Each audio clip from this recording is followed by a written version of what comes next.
Pension भी बंद कर दे।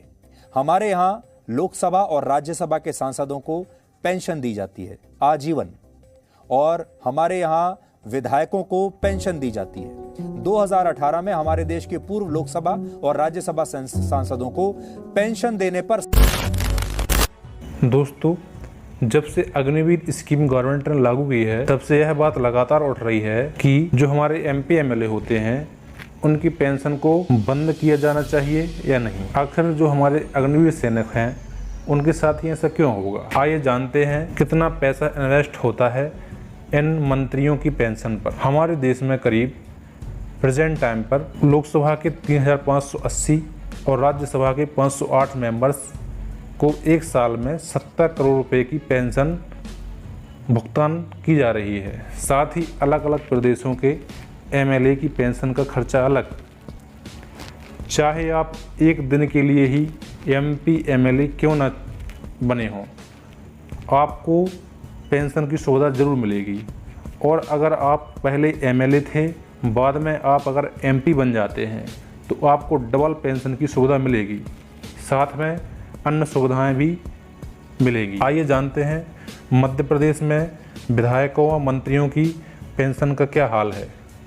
मध्य प्रदेश में 20,000 रुपये न्यूनतम पेंशन मिलती है, साथ ही मेडिकल अलाउंसमेंट अलग, साथ में ट्रेन और हवाई सुविधा भी फ्री मिलती है, और जो इनका टैक्स होता है वो भी गवर्नमेंट भरती है। ऐसा ही हाल यूपी में है। यूपी में तो डबल पेंशन योजना है। यूपी में 35,000 रुपये पेंशन न्यूनतम पेंशन है। साथ ही अगर कोई नेता या विधायक 1 से 8 बार एमएलए रह चुका हो तो उसे 1 से 8 बार निर्वाचित होने की पेंशन मिलती है, जिसका खर्च एक साल में करीब 65 करोड़ रुपये आता है। अब बात करते हैं एक और राज्य बिहार की। तो बिहार में 35,000 रुपये पर मंथ पेंशन मिलती है। ये पेंशन न्यूनतम होती है। साथ में नेताओं और मंत्रियों को बहुत सी सुविधाएं मिलती हैं, जैसे कि ट्रेन और हवाई सुविधाएं फ्री, मेडिकल भत्ता, टैक्स फ्री वगैरह वगैरह। और साथ में अगर बिहार के जो एमपी एमएलए हैं उनका अगर खर्चा एक साल की पेंशन का जोड़ा जाए तो करीब 60 करोड़ से भी ज़्यादा है। अब बात उठती है कि अग्निवीर जो सैनिक होंगे उन्हें ओनली 11 लाख रुपए मिलेंगे जब उनकी सेवानिवृत्ति हो जाएगी, वो ही बगैर पेंशन के।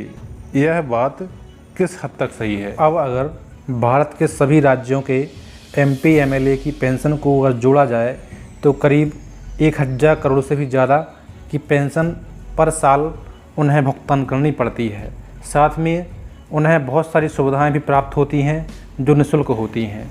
अब बात आती है कि जो भारत के अग्निवीर बनेंगे, अग्निवीर सैनिकों को जो सुविधाएं दी जा रही हैं वो किस हद तक सही है और किस हद तक गलत। अग्निवीरों की जो मांग है वो सत्य है या नहीं। आखिर अग्निवीर भी तो 4 साल के लिए गवर्नमेंट के पद पर रहेंगे, उन्हें सुविधा क्यों नहीं मिलेगी। एमपी एमएलए भी अगर 5 साल सरकारी पद पर रहते हैं या जनता द्वारा निर्वाचित होकर आते हैं तो वो भी अग्निवीर क्यों नहीं कहलाते। अब आप कमेंट में अपनी राय बताइए कि नेताओं को पेंशन व अन्य सुविधाएं मिलनी चाहिए या नहीं। धन्यवाद।